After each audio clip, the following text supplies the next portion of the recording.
To present our keynote speaker, our program chair, Rita Bonacera.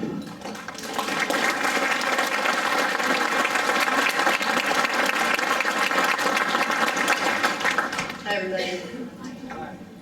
Wow, do you believe this? I have to say wow, like Richard did. I can't believe it. As supporters of the Heritage Foundation, my husband and I had the pleasure of attending a heritage event in San Francisco about a year ago when Senator DeMint was the incoming president. One of his opening remarks that morning was that he was stunned to see so many conservatives in the audience, since he didn't think there were any conservatives in California. So looking at the size of our attendance this evening, we didn't want you to go into shock, Senator, so Richard had some smelling salts. Something else the Senator said that day has also stayed with me. He recounted that as a new member of the House of Representatives, he was amazed at the manner in which government spending and excessive congressional earmarks went unchecked. When he questioned this practice at a committee meeting, one of his colleagues shouted, "Don't worry, you'll get used to it." What an alarming and incredibly cynical statement to make from a representative who recognized that the irresponsible spending was detrimental to the economic health of our country, but had basically given up on trying to do anything about it. Jim DeMint has refused to get used to it. According to Ned Ryan, president of American Majority, Jim DeMint is a hero of the Tea Party movement because he's shown the leadership that the American people are desperate to see. He's been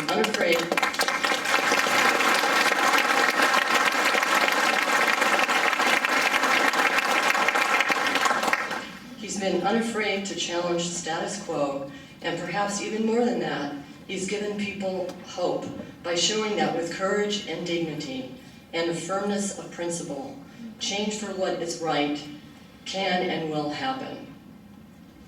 Prior to becoming president of the Heritage Foundation, Jim DeMint had a successful business and political career. He received a Bachelor of Science degree from the University of Tennessee and an MBA from Clemson University. He worked for 10 years in research, advertising, and marketing, started his own business while actively volunteering in numerous civic and charitable organizations. He spent 3 terms in the House of Representatives and then was elected to the Senate in 2004. He has also authored several books, including Now or Never, Saving America from Economic Collapse, The Great American Awakening, and Saving Freedom, We Can Stop America's Slide into Socialism. During his entire career, Jim DeMint has never wavered from staunchly defending the core tenets of America's founding: limited government, individual liberty, a strong national defense, and traditional values. DeMint has said that the primary goal for the Heritage Foundation is to help the conservative movement understand how Americans from all walks of life perceive public policy issues, and to better communicate conservative ideas and solutions. People who have followed Jim DeMint's political career have gotten used to his determination, his passion for, and loyalty to conservative principles. When you review Jim DeMint's experience in business, politics, and community involvement, and the integrity and character he has demonstrated throughout, there is no doubt that he is ideally suited to help the Heritage Foundation achieve its goals. It is an honor for the forum to have Senator DeMint with us tonight on this special occasion, and it is my privilege to introduce him. So please join me in giving Senator DeMint a warm welcome.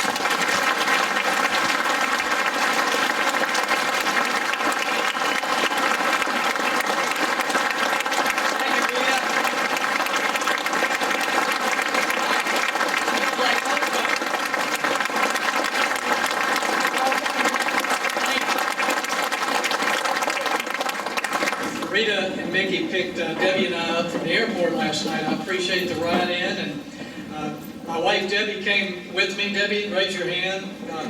This was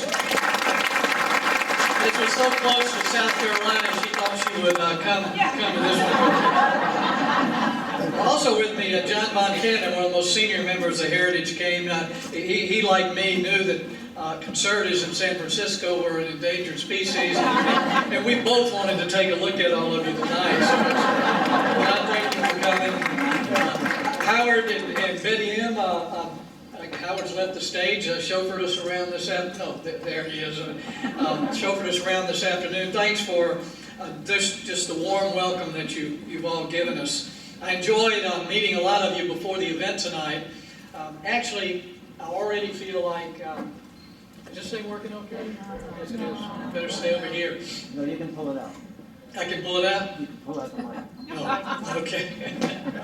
No, I already feel pretty close to this group tonight because knowing I was coming and we had the membership list, I asked the NSA to give me copies. I have been able to listen in on a lot of your phone calls, read your emails, so it's almost like your family on the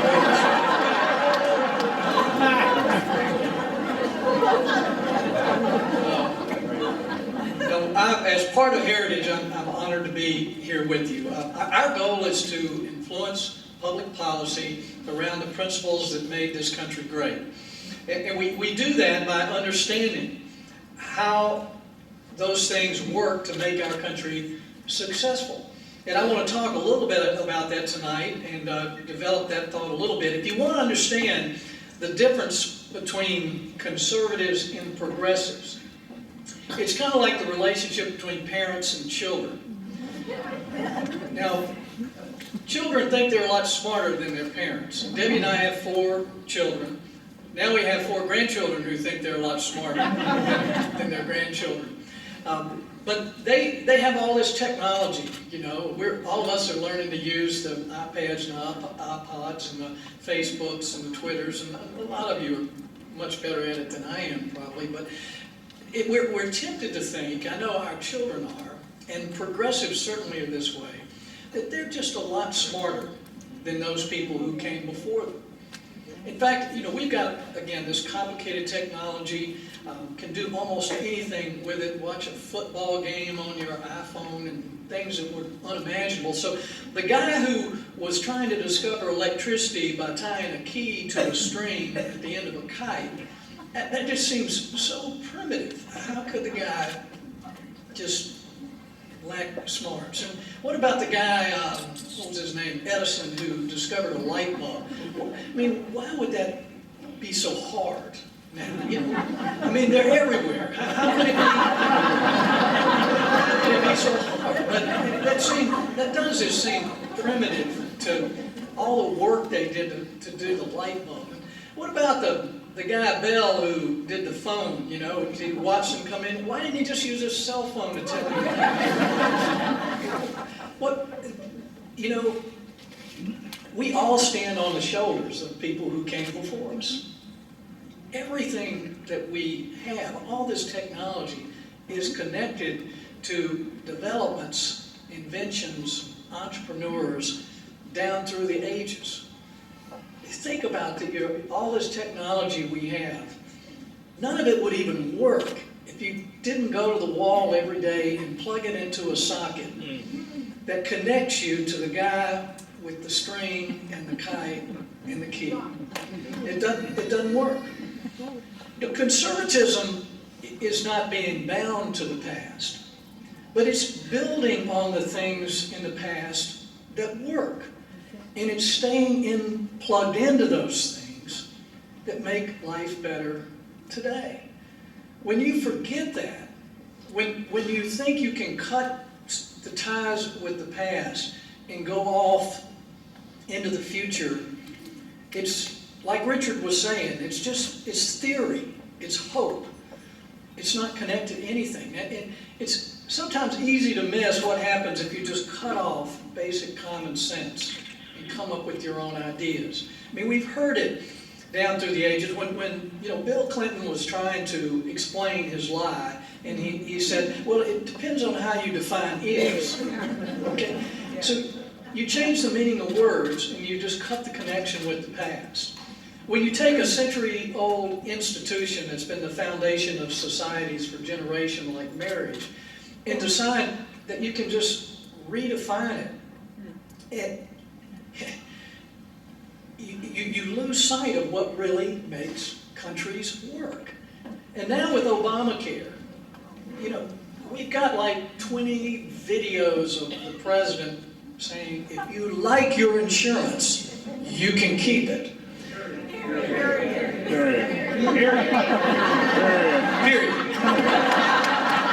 Who's listening? But what do we have now? We got James Carville and others. Oh yeah, well no, he wasn't lying. It really depends on how you define insurance. Or you can keep it until you lose it. But folks, when you start cutting, I mean, this is basic honesty. And you say, no, that doesn't connect anymore. What progressivism has done is taken those things that made this country the greatest, the strongest, the most compassionate, the most successful country that's ever been on the face of the earth. And they've vilified those principles that made it that way. A personal responsibility and a strong work ethic, capitalism and free enterprise, morality, you know, the basic nature of man. I mean, they have said it not only that it doesn't matter, it's not good. It holds you back.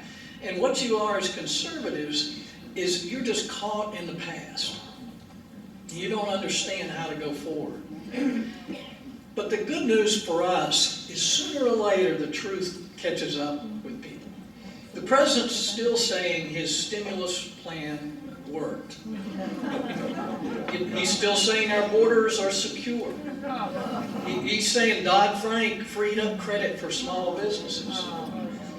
You know, and he says the Obamacare website is going to work. Just go look for your plan. If you lose your plan, shop around a little bit. But it's not working for millions of Americans. This law, Obamacare, is emblematic. It is the poster child of progressivism. Well, what did it do, first of all? We have the best healthcare system in the world. It's not perfect. There are lots of ways we can improve it. I've introduced a lot of those ways to improve it. Heritage came out with a complete paper in the past week to talk about all the ideas we could use to make the best healthcare system in the world better. But what did President Obama and his friends in Congress do? He took that best healthcare system and basically threw it out and recreated something more in the mold of we have in Britain or Canada. And we know how those plans work. We've got the truth, we've got the facts, but the facts don't matter to these guys. It's just a matter of spending more money, that we can do it better than they could. But he created this idea from scratch, this concept that it's not the doctor-patient relationship. It's not freedom, free people making their own decisions. We can control this from Washington. Now, how has that worked with other things that we've controlled from Washington? I mean, cash for clunkers. This is a used car program. They couldn't even run that. I mean, with a few $1 billion. None of their goals were met. This president said, you like your insurance, you can keep it, that it's going to lower the cost of insurance, that it's going to improve our economy. And what has happened all over the country? People are not keeping their insurance. The cost of insurance is going up. Millions of people are getting moved from full-time to part-time. This trend is going to continue because we can look at Europe and what they did when they started putting these restrictions around companies that had over 50 full-time people. You found the number of companies over 50 decline dramatically. It's going to happen here. I mean, that's what we do at the Heritage Foundation. It's not theory, it's not hope. We can look all over the world and see how these progressive socialist policies have worked. I mean, these countries have failed for years. There's no example of these programs succeeding. Yet the president not only told the country a lie, several of them, now that the lies are more apparent, he's saying that's not exactly what he meant. But it's not about good health care. It's about control. No. That's what progressivism is all about. I can help you, but only if you let me control your life, the decisions that you make, the schools your children go to, the doctors that you see, what you eat, the size of your soft drinks. It just is going to keep going on and on because they believe that that is really what works. But we know what works in America. America is exceptional because it was the only country that was a ground-up country, where millions of people making their own decisions about what they wanted to do, about what they valued. And by doing this, it created entrepreneurs, innovators. This ground-up phenomena created the great wealth, the prosperity, the opportunity that we have in this country. Every other country in the world, and it continues today, is a top-down country where economies are centrally planned. And their economies don't work as well as ours. Why do we want to copy that? We've been successful because we have different ideas. And moving into the future by embracing those ideas and translating them into future challenges is what we do as conservatives. We've looked to Washington for years as freedom-loving Americans. Perhaps we've looked to the Republican Party to go up there and do the right things. But let me promise you, after being there, that Congress, the President, Washington is not going to save our country. They're going to continue doing what they're doing, spending, borrowing, adding to our debt. It doesn't matter who we elect or which party, if we, the people, are not more involved. That's why I'm here today. It doesn't matter that California is liberal and progressive and it's hard to win elections today. What matters is that we've got several hundred people in this room that are saying enough's enough. They want to know what they can do, how they can make a difference. You're here because you love this country. You've got a sense of urgency that now is the time that we need to act. And by coming together, we create a critical mass of energy that can make a difference. I saw in the Senate, after being frustrated for years, that my own party continued to spend, when we had the majority in both houses and Bush in the White House, in 1 year we broke 10,000 earmarks.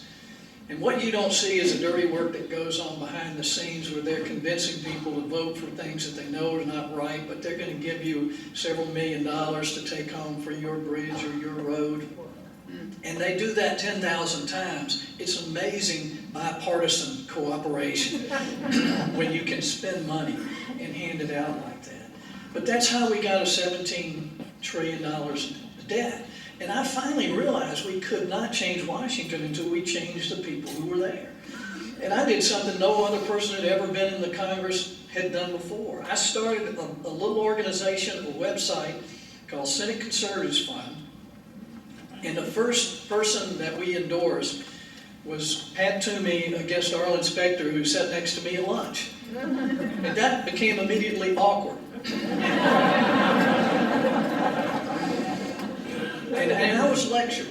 And I remember the lecture. I won't tell you which one said this, but said, DeMint, you don't know how Washington works.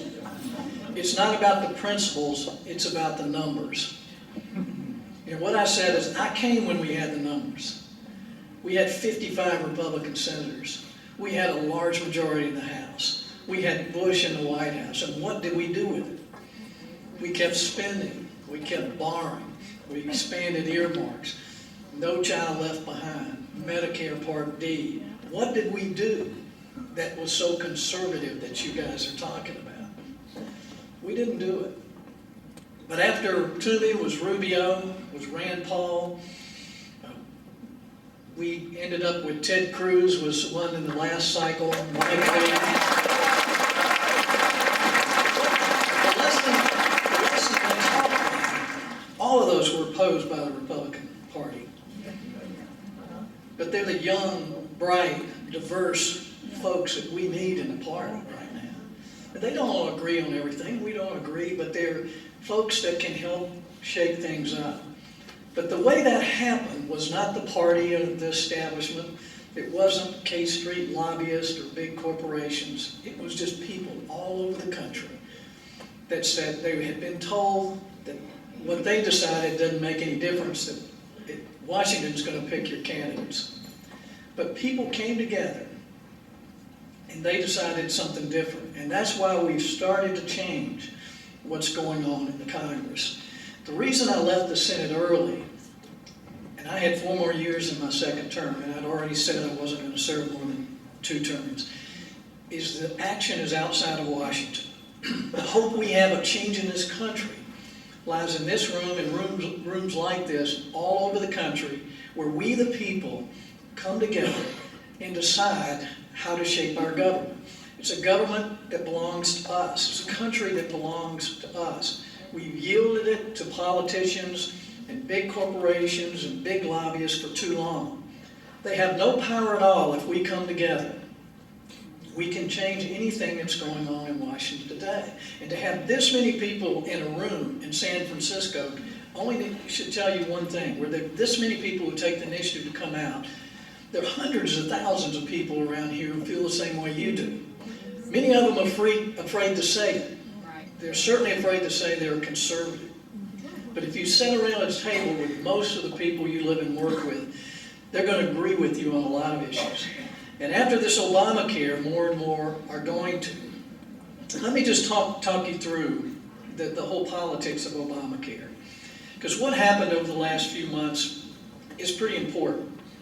When the Tea Party first gave the Republicans a majority in 2010, most of those people ran on the pledge that I'm going to do everything I can to stop Obamacare. And when they came in 2010, the first fight in March was a CR, the one we just talked about. That means continuing resolution. That's a funding device. When the Congress hasn't done its work to appropriate the money, they ball it all up, call it a continuing resolution or an omnibus. But the leadership in both houses of the Republican Party said this is not where to have the fight. We need to fund it. We don't want it. The president's popular. We don't need to take him on. Let's go into August. We've got a debt limit that's coming up in August. That's where we'll draw the line. That's where we'll have the fight. We got to August. There was no plan to have a fight. There was no talk of it. I was sitting in the Senate with a lot of new party people who came in, like Mike Lee and others. What are we going to do? There was no plan by our leadership, so what some of us did is came up with this idea of cut, cap, and balance. We're going to cut some now. We're going to cap spending over 10 years. We're going to balance our budget in 10 years. So we'll give the president a debt limit increase, but only if we adopt cut, cap, and balance. Our leadership didn't support us. We took the message to the people, and we're just a few of us with no money. But within a few weeks, 70% of Americans agreed with this idea of cut, cap, and balance. We got a fight going, it stirred things up. We were very unpopular in the Republican conference, called lots of names. And we didn't win that battle, but what we got out of it was the Budget Control Act. It ended up with this super committee and sequester, which was very messy. But it was the first time since I'd been there in 15 years where we actually slowed the increase in the growth of government. Now, this draconian thing called sequester, let me just give you a little bit of data from the Heritage Foundation. Instead of increasing spending 69% over 10 years, we're going to increase it 67%.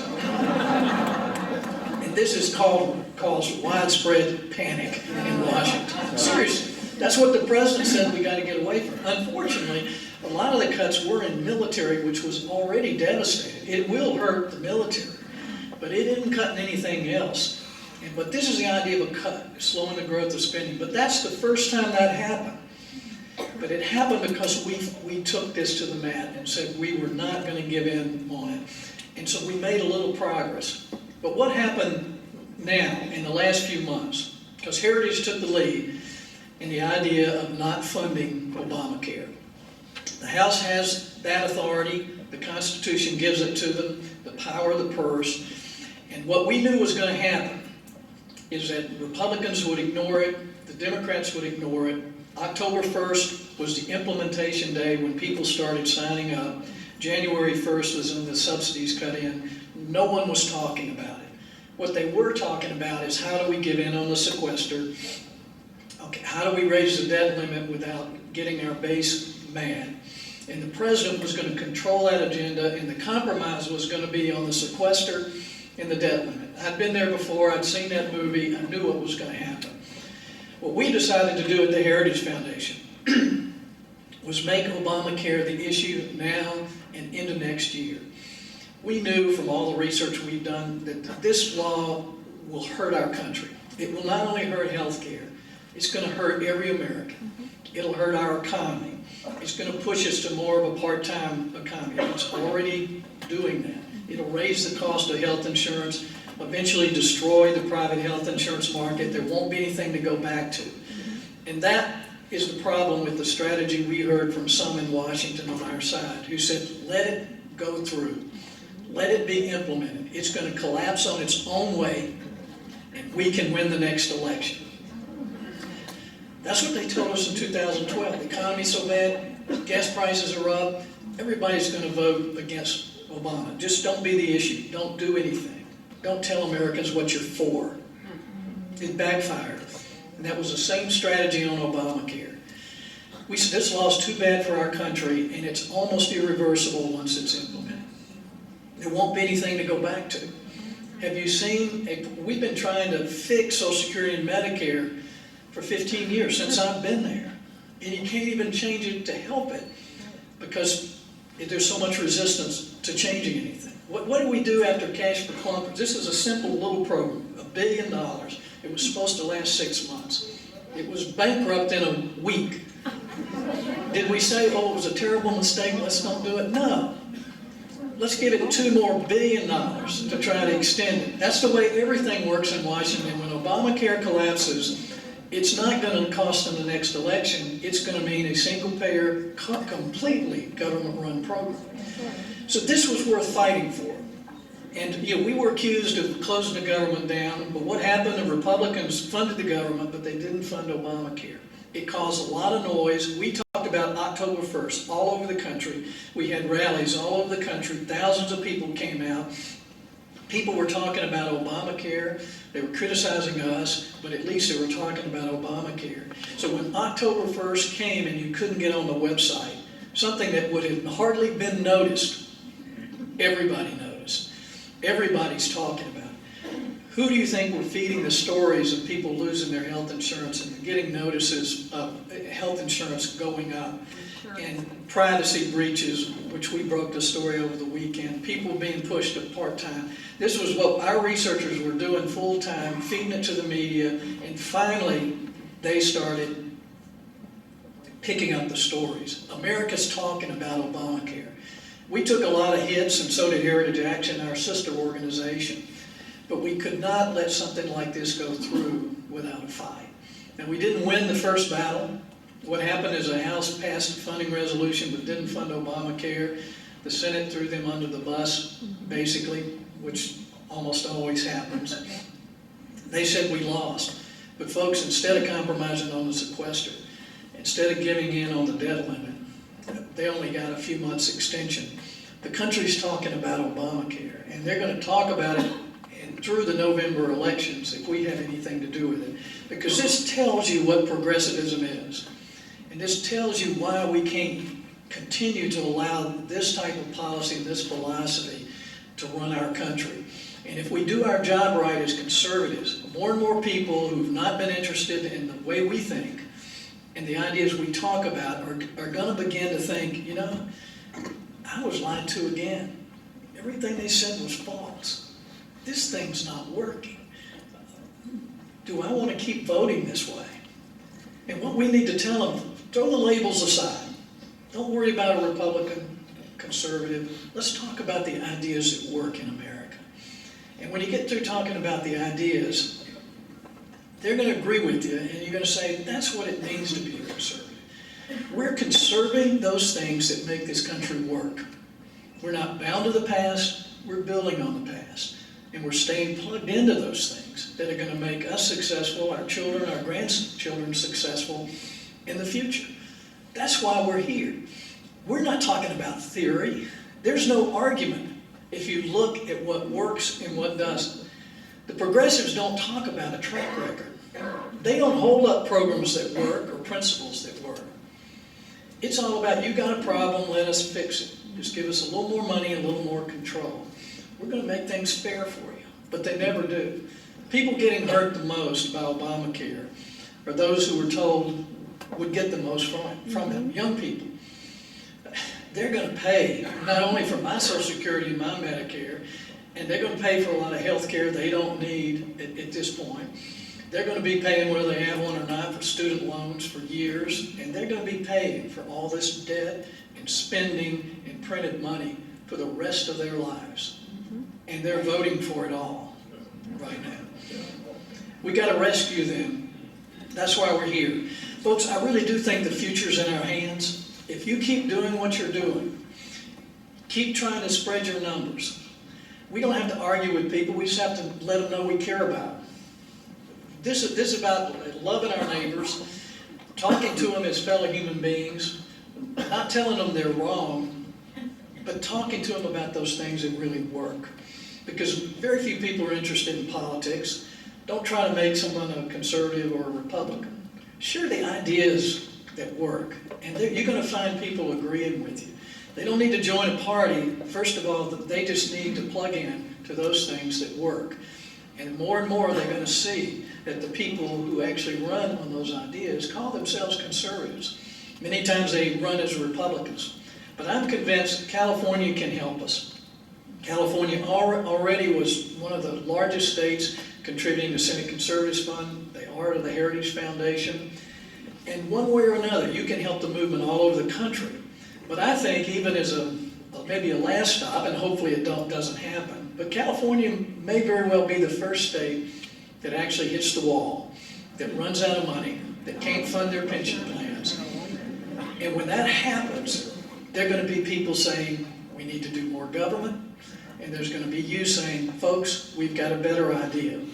And let's look at the states that are actually doing those things that work. That's why you're here. We're going to work, even though the odds seem to be against us right now, because the right ideas and the people who are talking about them are going to be ready to go when we need to. Hopefully 2014 will be a time we can stop the bleeding in our country. 2016 we can turn it around. Our role at the Heritage Foundation is going to be continue to put the right ideas on the table to build public support for them. We're investing a lot in communication to help connect with people in a way that they can relate to outside of the political framework, so we understand not only what the truth is, but how to communicate it in a way that really connects with people's hearts and their minds. And our ideas should, because we make their lives better. And thank you for making everyone's lives better in this area, and I certainly enjoy being a part of what you're doing here tonight. Honored to be here. Thank you very much.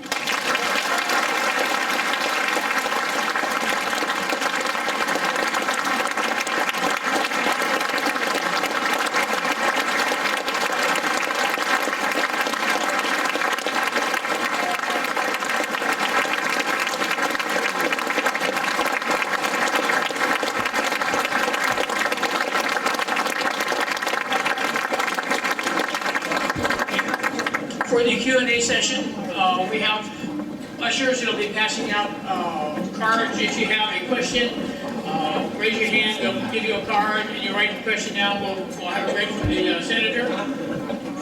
And they'll start doing that now. I wanted to mention one thing. There's some people that might have the what we call the bathroom bill petition. If you have one, you know what that is. Those have to be in Sacramento tomorrow. If you have some that you want turned in, give them to this, oh, there she is, Beverly Riley. Alberta Riley. Anyway, so give them to her and she'll be taking them in tomorrow. Right, tonight, whatever, while we're here. Thank you. Okay, while we're getting the cards passed out for the Q&A, what I'd like to do is present the Conservative of the Year Award to Senator DeMint. As we mentioned, we don't give out an award every year, even though we call it Conservative of the Year. The last one was awarded to Andrew Breitbart in 2011. Senator DeMint was delivering the conservative message long before the Tea Party happened. No, Richard, I'm not talking about the first Tea Party. And sincere appreciation for consistently staying on message and promoting the principles of American liberty, it is my distinct honor to present the 2013 Conservative of the Year Award to Senator Jim DeMint.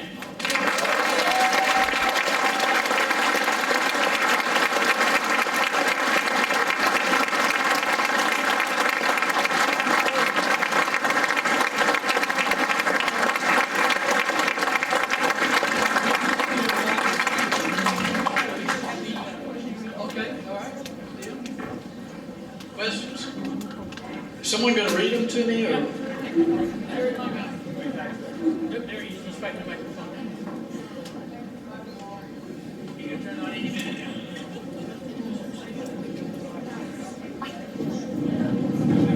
Here we go. Since it takes a majority of Congress, of the House, 60 senators and the President to pass a law, how will Obamacare be eliminated? Okay, I got part of that. Is how will Obamacare be Eliminated. eliminated? Yes. Well, it won't be eliminated, I don't think, until a new president is elected, because we won't have enough to override the president's veto. Our hope was to buy enough time that we can delay parts of it, particularly the individual mandate and the subsidies.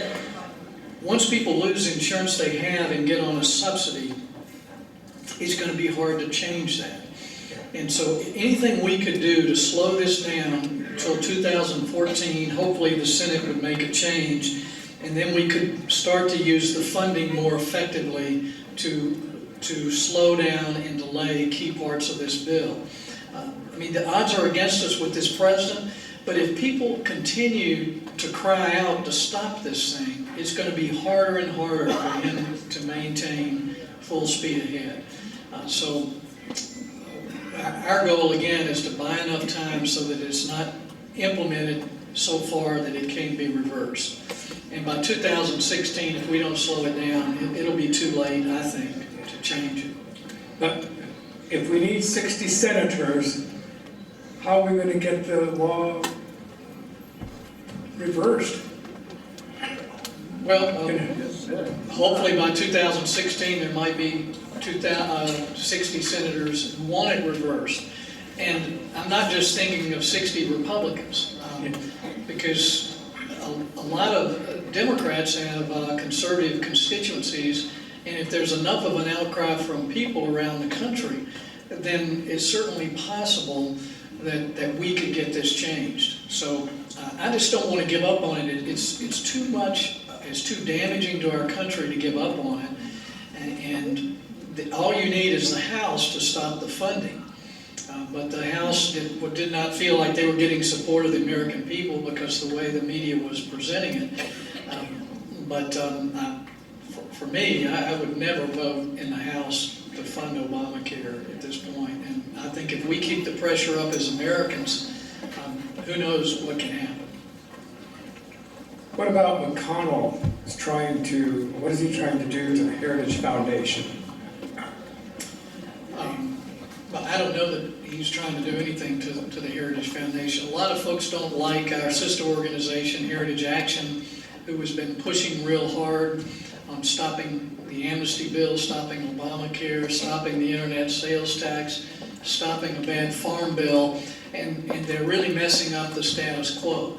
And so they're not very, a lot of folks on Capitol Hill are not happy with Heritage and Heritage Action, and that makes me real happy.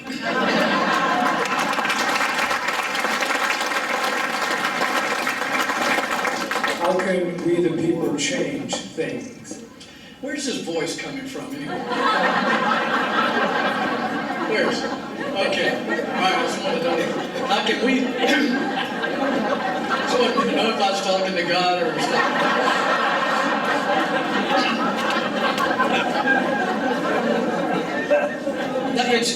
It's amazing how few people have changed things this year. Folks, there was a bill to get for an internet sales tax. I mean, if you're a small company and you're an internet company and you're selling all over the country, this bill would allow every state in the country to make you pay the taxes, or you'd have to be responsible to pay them.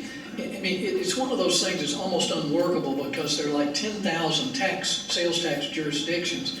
But the big companies, the Amazons, the Lowe's, who have to pay taxes because they have buildings in all these states, want this bill passed. But Heritage Action got thousands of people to call after this thing sailed through the Senate, and by doing it, they stalled it in the House. It didn't come up. The same with the amnesty bill. I mean, this amnesty bill is worse than the one in 2007 that I was able to stop in the Senate.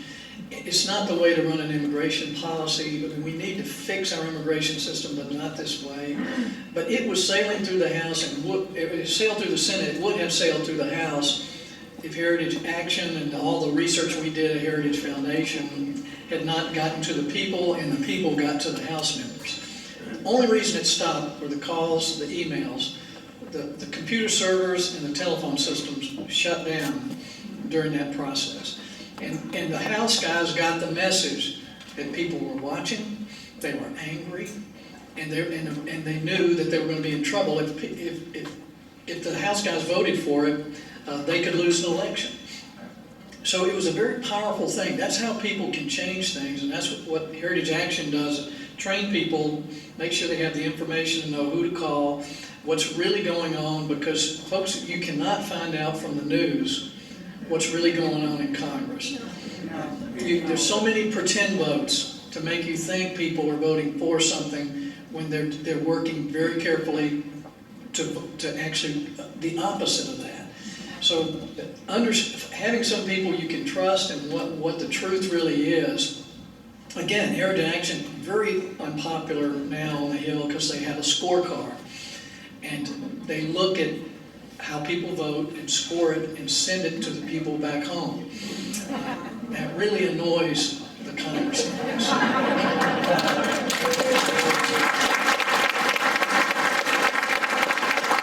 But it's also a way for people who are standing tall to get some positive reinforcement, because in Washington, all the forces there are to spend more money and grow the government. Whether it's the lobbyists, the big corporate, everybody who's there wants you to do something more with government and spend more money.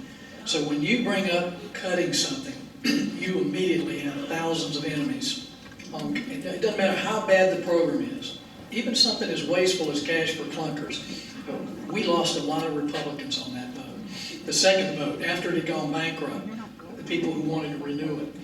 So, but the noise level of the people is important, but they need to be informed. Because we have people, when I was in the Senate, they called, they didn't know what they were talking about, they just got something in the mail. There's some issue that someone told them to call about because they remember. I got a report every day, how many were real messages, how many were convoluted. And if I got a lot of real messages from people who were informed, they were upset, then we'd immediately call meetings and say, what are we doing here? What a bill are they talking about? Let's get on the right page with these folks, or either go home and explain why they're on the wrong page. But people have the power, they really do, but they haven't been organized. It's easy to divide people on different issues. They did it on immigration by saying the bill had things in it that it really didn't have in it, made promises that weren't going to happen. So by pulling together like this, sharing information, it does give a lot of you a little extra courage to know that there are a lot of other people who feel the same way you do. And that's what helps me to get outside of Washington, all over the country. I start believing there are a majority of Americans who are ready to stand up and take this country back. And that's what gets me up every morning now. The battle is not lost. We can still win it. I was supposed to give short answers. That wasn't one. Sorry. What do you think of Mark Levin's idea about using Article 5 to protect the Constitution? I'm very interested in the idea. 10 years ago, I would have said, absolutely not. I don't want to ever risk a constitutional convention that could go wild and have our Constitution changed. But now I realize that if the states don't do something, Congress is going to continue to spend and borrow until we crash. I'm convinced of that, no matter who we elect. it's going to happen unless the states push back. So this is one idea. Heritage has not taken an official position on it, but I've had a number of meetings with people like Mike Ferris, who's helping to lead the effort, Mark Levin, and I've talked about it to find out what are the implications of states having a convention. Can it be controlled? But I'm almost there that the states need to come together and demand that the federal government balance its budget.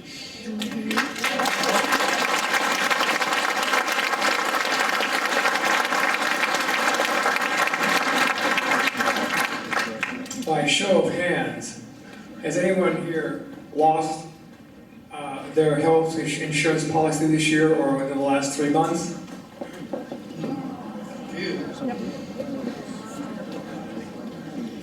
I guess they can't keep it. It'll be this time next year and the year before you start seeing how this will work. There are probably a lot of folks here on Medicare. You're not thinking this is going to affect you. But what happens when the government pushes more and more people on the Medicaid, physicians start closing their practice to Medicare and Medicaid patients because they can't make a living unless they have a certain amount of private insurance. So by not being able to find a doctor, if you're on Social Security or in Medicare, it really does affect you. So this is something that the reason we're making so much noise is the majority of Americans are not going to know how this affects them, probably until 2 or 3 years out. At that point, it's going to be harder and harder to reverse this thing. We hear the Republican leadership. Who are the members of the Republican leadership? The names, please. And why do they have so much power? Well, there's elected leadership in Washington, and then their leaders. Republican leaders to me are people like Scott Walker at the state level, who stood up against the labor unions and the establishment. It's people like Ted Cruz,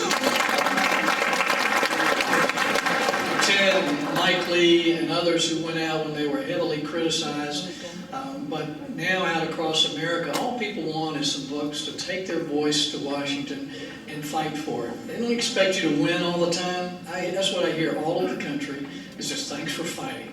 I mean, that's what they want to see, is someone to actually do what they say. Ted was asked, I heard on a news show, as a freshman, why was he causing so much trouble and doing this defund effort and everything, and kind of breaking the protocol of a new senator trying to stop Obamacare? Why are you doing it? He said, well, that's what I promised I'd do in my campaign. And people didn't know what to say. So those are the real leaders.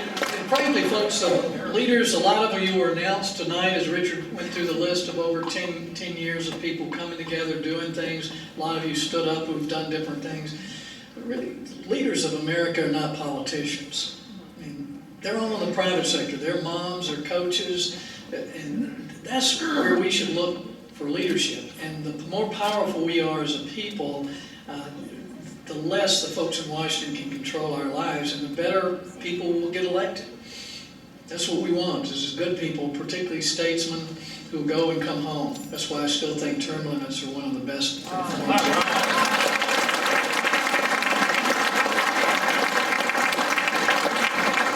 How did the Republicans eliminate the circular firing squad that was the debates? Well, I frankly don't think it hurt us. What hurt is to have some people who took a stand like Ted Cruz and Mike Lee, but then they were undercut by the party and criticized by the party. And then basically Ted had to fire back. And I don't think it hurts for America to see the squabble as long as we come together. What really hurt was when we were trying to stand for something and they really didn't do it. They didn't pull it off. Because I think what people would have learned, and again, the Republicans didn't close the government down, the president did because of his failing law. But people were starting to notice, well, when the government shut down, everything still seems to be running. It wasn't like it was a horrible thing. The media was trying to make it a worse thing than it was. The president was trying to close the World War II monument that didn't require any staff. You know, but this was a walkthrough if you've ever been there, but they had to use all this staff to close it off. And I think if the Republicans had let that play out a little bit, I think they would have seen a different outcome.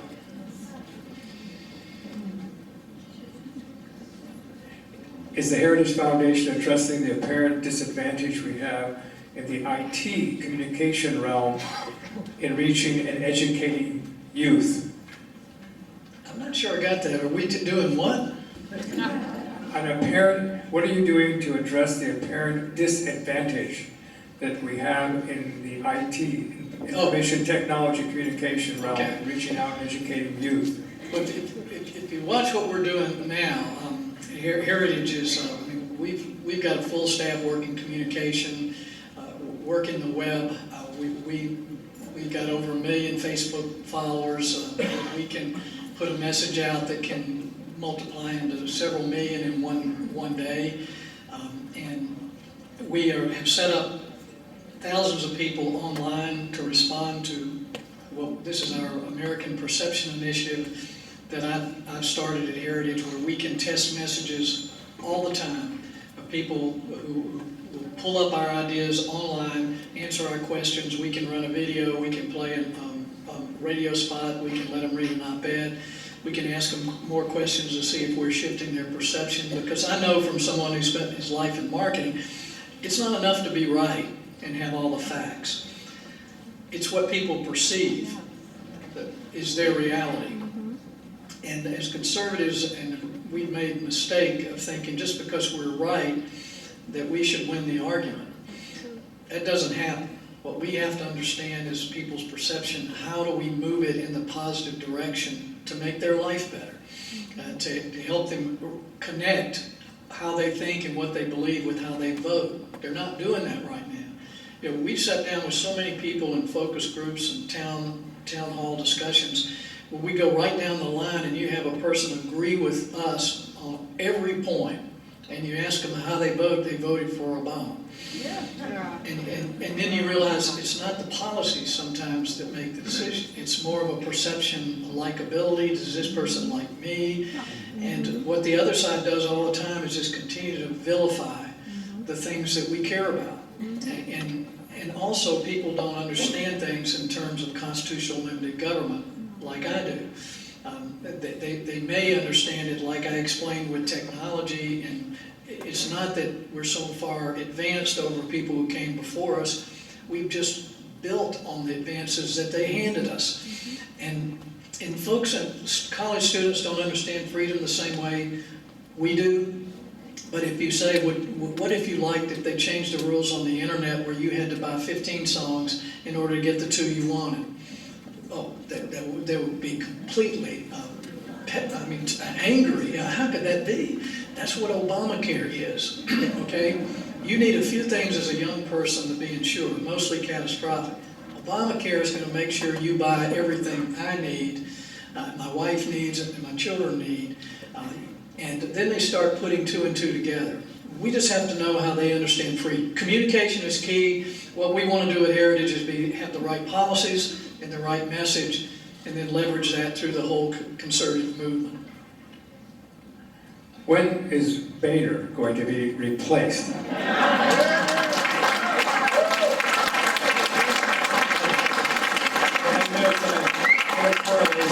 As Heritage President, I'm not supposed to get involved with politics, so I'm trying to bite my tongue.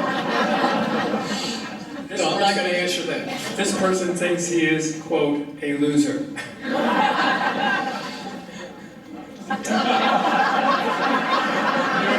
Beautiful. Moving right along. Thank Comments on Simpson Bowles? you. Comment on Simpson Bowles? Yes. Well, it was an example of working together. There were some good ideas in there. It did raise taxes, and it was like most other compromises, it was on the left side of the ledger. It spent more, it borrowed more. All the compromises that I've seen since I've been in the House and Senate, 15 years now, have always been, they spent more, they borrowed more, they grew the government more, and often they raised taxes. And so Reagan talked about if you can get a half a loaf, that's good. we're not getting half a loaf. We didn't get a half a loaf with the government shutdown deal. We didn't get anything. Maybe a couple of years ago when we were fighting cut, cap, and balance, we got a tiny little bit. We didn't cut spending, as is often said, but we at least got the attention, slowed things down a little bit, and showed if we came together we can make a difference. But the compromises are all on the left side of the ledger, and we have to change that, because unless we actually reduce spending and push things back to the states, that's a big part of our initiative, is recognizing we've tried Washington for education, transportation, energy, healthcare, folks that hadn't worked. Let's bring those things back home. You might not like the way they do things in California, but sooner or later, California's going to get sick and tired of losing jobs and wealth to Texas and other states, and the people are going to start changing things, but only if we let those other states do it. What California reps are trying to do is to get the federal government to impose the same rules you have here on Texas and other states, so they won't be so bad here. But what's happening is other states are doing right to work. They're doing more with education choice. They're doing things that stimulate the economy, like eliminate an income tax, and businesses are moving there. Texas does liability reform, tort reform. More doctors have moved there than any other state. So after a while, it's going to be hard to deny that conservative ideas work. And that's why we're trying to preserve the rights of states to demonstrate, because these other states are the best way to save California. Okay, maybe one or two more. I think I'm about to lose my voice and my audience. How can you stop Obama's executive decisions like amnesty, and can he be impeached for all his illegal handling of the IRS, Benghazi, et cetera? Et cetera, yeah. Well, folks, we've got him for 3 years, so let's don't, I mean, the courts would take years to process that. With the Democrats having the majority, you're not going to get an impeachment unless something else is out there that we don't know about. And it probably is. I mean, there are things on Benghazi and other things that are seriously suspicious. But whether or not we can do that, I don't know. The key is doing everything we can to change the composition of the Congress in the right direction in 2014. Cultivate the country with the right ideas so that the right candidate can embrace those and run for it. This is not the time to pick the person you want to run for president. What you want is to make sure the right ideas are the ones that are becoming so persuasive, so pervasive across the country, that it's almost natural for a good candidate to come in and embrace those ideas and it be a winning platform. All right, well, this has got to be the last one. I know I'm about to lose the voice now. Okay.